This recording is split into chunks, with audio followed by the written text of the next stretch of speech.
दोस्तों एक्सेल का गोल seek function इस वीडियो में मैंने डिटेल में एक्सप्लेन कर दिया है। बहुत सारे लोगों को समझ में ही नहीं आता क्या है गोल सीक का फंडा।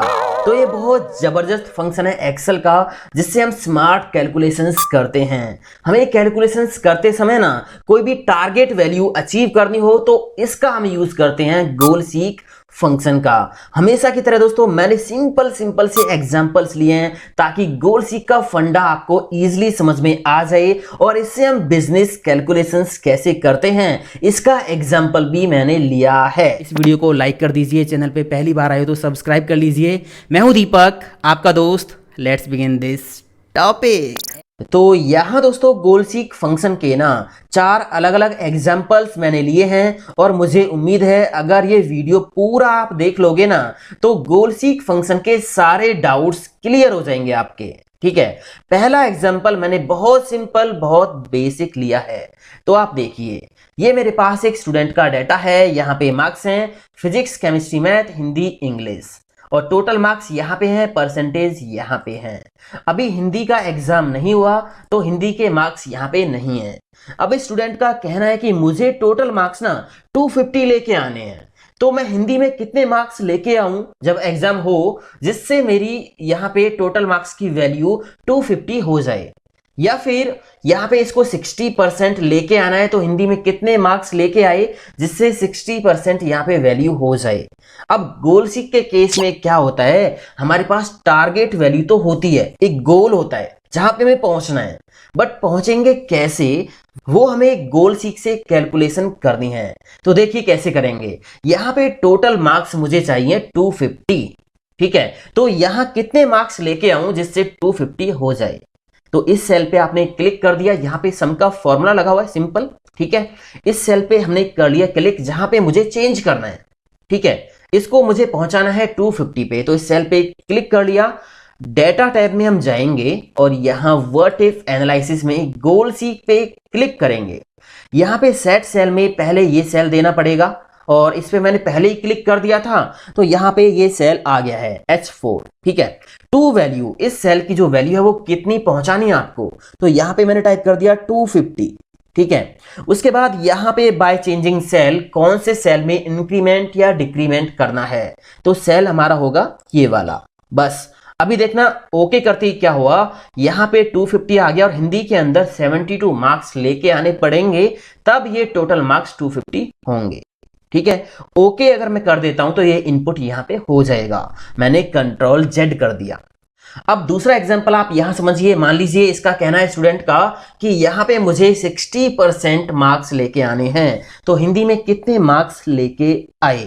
ठीक है, अब यहाँ पे समझने वाली बात भी है। देखिए हम क्या करेंगे, इस सेल पे मैंने क्लिक कर दिया, डेटा टाइप पे जाएंगे और यहां व्हाट इफ एनालिसिस में जाके गोल सीक पे क्लिक करेंगे।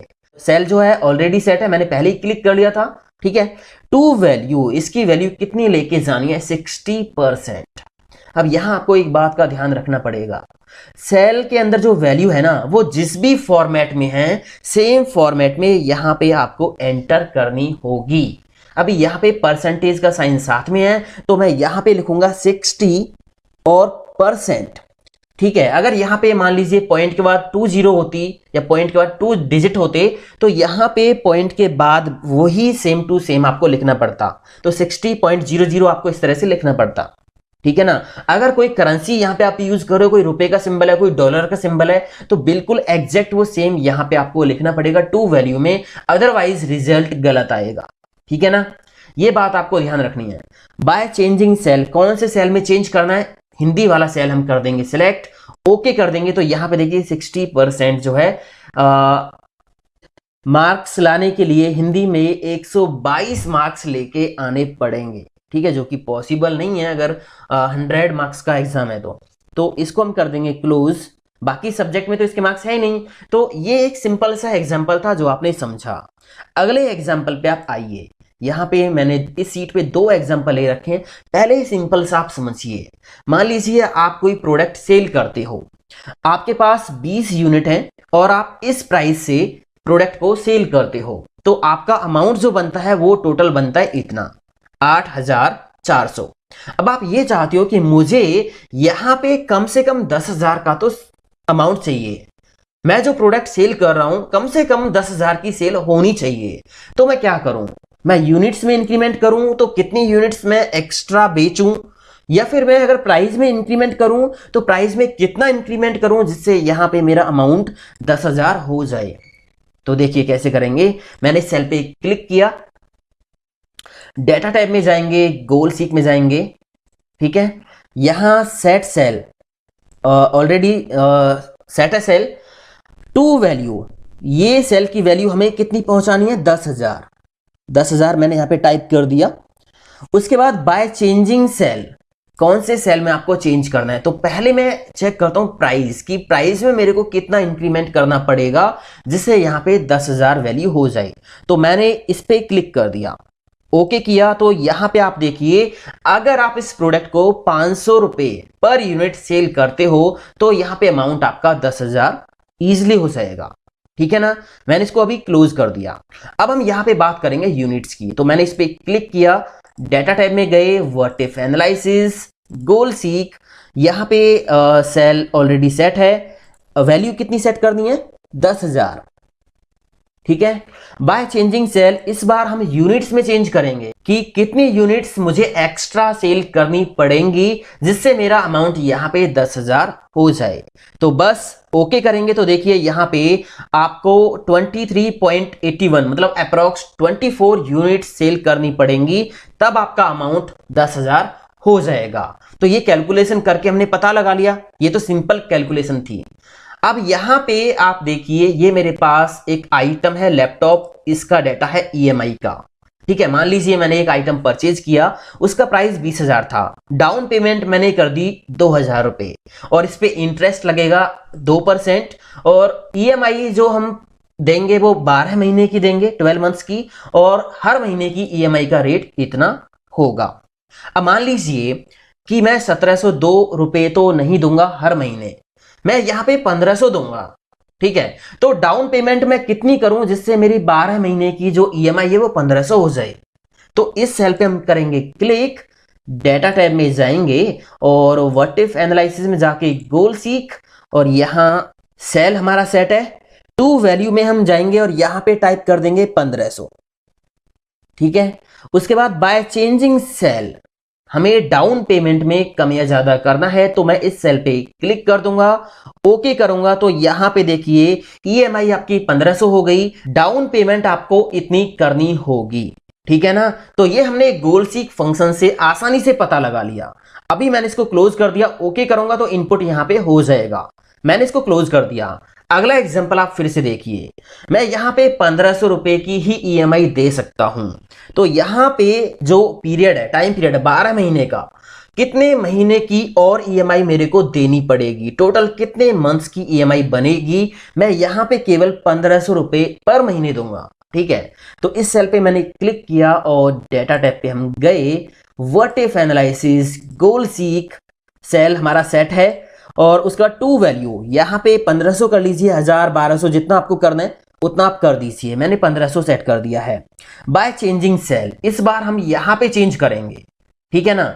ओके करेंगे तो आप यहां पे देखिए, यहां पे अप्रॉक्स आपको 14 मंथ्स की जो है ईएमआई देनी पड़ेगी अगर आप पर महीने 1500 रुपए जो है ईएमआई दोगे। तो इस तरह से दोस्तों हमारे पास एक टारगेट वैल्यू होती है, उसको कैसे अचीव करना है ये हम कैलकुलेशन करते हैं गोल सीक फंक्शन से। अब लास्ट का जो एग्जांपल है जो सबसे बढ़िया है वो आप देखिए। यहां पे मेरे पास एक डाटा है, मान लीजिए आप एक कंप्यूटर सेंटर चलाते हो, ठीक है, साइबर कैफे चलाते हो। तो आपके पास टोटल कंप्यूटर्स हैं 10, इलेक्ट्रिसिटी चार्ज है हर महीने का 2300 रुपए, स्टाफ की सैलरीज का चार्जेस है 27,000 रुपए, रेंट आपको देना होता है 12,000 रुपए, और टोटल जो मंथली आपका खर्चा होता है ना वो इतना होता है। ये तो आपका खर्चा हो गया एक महीने का जो आप सेंटर चलाने के लिए खर्च करते हो। उसके बाद यहां पे आप एक घंटे का जो चार्ज करते हो 15 रुपए होता है एक कंप्यूटर का। आपके पास 10 कंप्यूटर है तो एक कंप्यूटर का 15 रुपए एक घंटे का आप चार्ज करते हो। टोटल आपका जो सेंटर वर्क करता है दिन में वो 10 घंटे वर्क करता है, तो एक दिन की जो अर्निंग हो गई वो आपकी होगी 1500, क्योंकि हमारे पास 10 पीसी हैं, 1500 यहां पे एक दिन की अर्निंग हो गई। महीने में 24 दिन हम काम करते हैं तो हमारी मंथली अर्निंग हो गई इतनी, एक्सपेंस हो गया इतना, अर्निंग हो गई इतनी, है ना। तो यहां पे प्रॉफिट लॉस में देखिए 5310 का अभी लॉस जा रहा है, ठीक है, 5310 का लॉस जा रहा है। फिलहाल हमें क्या कैलकुलेशन करनी है, मैं कैलकुलेशन कैसे करूं जिससे मेरा जो लॉस है ना वो जीरो हो जाए, जीरो हो जाए। मैं चार्ज पर आवर मतलब 1 घंटे का जो चार्ज करते हैं 15 रुपए, इसको कितना बढ़ाऊं जिससे मैं यहां पे जीरो लेवल पे आ जाऊं। या मैं 10 घंटे काम करता हूं तो कितने घंटे काम करूं जिससे यहां पे प्रॉफिट लॉस जीरो हो जाए। या फिर हम महीने में 24 दिन काम करते हैं, कितने दिन एक्स्ट्रा मुझे काम करना पड़े जिससे यहां पे प्रॉफिट लॉस जीरो हो जाए, है ना। तो ये कैलकुलेशन हम करके देखते हैं गोल सीक फंक्शन से। तो मैंने इस सेल पे क्लिक किया, यहां पे हमारी फाइनल वैल्यू है, टारगेट वैल्यू अभी हमें यहां पे सेट करनी है जीरो, जीरो नेगेटिव में है ना, जीरो सेट करना है। तो इस पे मैंने क्लिक कर दिया, डेटा टैब पे हम जाएंगे और यहां पे गोल सीक फंक्शन पे हम जाते हैं और यहां पे हमारा सेल सेट है टू वैल्यू में हम टाइप कर देंगे जीरो। फिलहाल मुझे कोई प्रॉफिट कोई लॉस नहीं लेके जाना, मैं जो लॉस है ना उसको हटाना चाहता हूं। तो क्या मुझे करना पड़ेगा, ये कैलकुलेशन हम कर रहे हैं बाय चेंजिंग सेल। पहले हम क्या करते हैं, चार्ज पर आवर देखते हैं कि कितना मुझे चार्ज बढ़ाना पड़ेगा जिससे मेरा लॉस ना हो। तो यहां पे हम क्लिक कर देते हैं, ओके करेंगे तो देखिए यहां पे जीरो प्रॉफिट लॉस हो गया। आपको अप्रोक्स 17-18 रुपए पर आवर चार्ज करना पड़ेगा, तब आपका जो लॉस है वो जीरो होगा। अब आप ये देखिए कि इतना आप कर सकते हो या नहीं कर सकते, क्योंकि कंपटीशन के अकॉर्डिंग आपको ये डिसाइड करना होगा, ठीक है। अगर आप ये 17 रुपए नहीं कर सकते तो आपको दूसरी कैलकुलेशन करनी पड़ेगी। मैंने इसको क्लोज कर दिया, ठीक है। फिर से इस सेल पे क्लिक किया, डेटा टैब, और यहां व्हाट इफ एनालिसिस में गोल सीक। इस बार हम क्या करेंगे, इस बार मैं ये चेक करता हूं कि मुझे कितने घंटे दिन में एक्स्ट्रा काम करना पड़े, क्योंकि अभी हम 10 घंटे काम करते हैं, तो कितने घंटे और काम करें जिससे हमारा लॉस ना हो। तो यहां पे टू वैल्यू पे हम जीरो सेट कर देंगे, इस सेल की वैल्यू जीरो सेट कर दी बाय चेंजिंग सेल। तो इसके लिए मैंने इस सेल पे क्लिक कर दिया, वर्किंग आवर्स पे ओके करेंगे तो यहां पे देखिए लगभग आपको 11.5 घंटे काम करना पड़ेगा, तब आपका लॉस जीरो होगा, ठीक है ना। यहां पे आ गया कैलकुलेशन, ओके कर देंगे तो इनपुट यहां पे हो जाएगा। मैं इसको क्लोज कर रहा हूं। अब एक और एग्जांपल देखिए, कितने दिन में काम करूं, अभी 24 दिन हम काम करते हैं महीने में, कितने दिन और एक्स्ट्रा काम करूं जिससे यहां पे जो है लॉस जीरो हो जाए। चलिए मैं एग्जांपल और ले लेता हूं। मान लीजिए मुझे कम से कम प्रॉफिट तो 5000 का होना चाहिए, इतना काम कर रहे हैं, सेंटर चला रहे हैं, तो कम से कम 5000 का प्रॉफिट होना चाहिए। यहां पे भी 5000 उल्टा लॉस में जा रहा है, तो मुझे 5000 का प्रॉफिट कब होगा, कितने दिन में काम करूं महीने में। तो इस सेल पे मैंने क्लिक कर लिया, डेटा टाइप पे हम गए और what if analysis goal seek, हमारा सेल सेट है टू वैल्यू। अब यहां पे हम 5000 टाइप कर देंगे, ठीक है, 5000 प्लस का बाय चेंजिंग सेल। अब यहां पे हम देंगे वर्किंग डे पर मंथ, ये सेल मैंने कर दिया सिलेक्ट। अभी हम 24 दिन काम करते हैं तो कितने दिन और एक्स्ट्रा मुझे वर्क करना पड़ेगा जिससे मुझे 5000 का प्रॉफिट हो जाए। ओके करेंगे तो यहां पे देखिए, यहां पे लगभग आपको 31 दिन काम करना पड़ेगा, ठीक है ना, 5000 का प्रॉफिट लेने के लिए। इसके बाद मैंने इसको क्लोज कर दिया। उसके बाद फिर से देखिए मैंने इस सेल पे क्लिक किया, डेटा टाइप पे हम गए, what if analysis goal seek, ठीक है, यहां पे टू वैल्यू। अब मैं क्या करता हूं, मान लीजिए मुझे 5000 का प्रॉफिट चाहिए, 5000 का प्रॉफिट चाहिए, तो यहां पे वर्किंग आवर्स में कितने करूं एक दिन के। तो यहां पे मैंने इस सेल पे क्लिक कर दिया, ओके कर दिया, तो लगभग आपको 13 घंटे काम करना पड़ेगा, तब आप यहां पे 5000 का प्रॉफिट ले पाओगे। तो ये थे दोस्तों एग्जांपल्स गोल सीक के। मुझे उम्मीद है ये गोल सीक का फंडा ना आपको समझ में आ गया होगा। बहुत गजब का फीचर है ये, बिजनेस कैलकुलेशंस करने में बहुत काम आता है। तो वीडियो अच्छा लगा लाइक शेयर कमेंट करते जरूर जाना, और चैनल सब्सक्राइब नहीं किया ना सब्सक्राइब कर लीजिए, बेल आइकन प्रेस कर लीजिए। मिलता हूं अगले वीडियो में। थैंक यू दोस्तों, हैव अ नाइस डे, जय हिंद, वंदे मातरम, टेक केयर।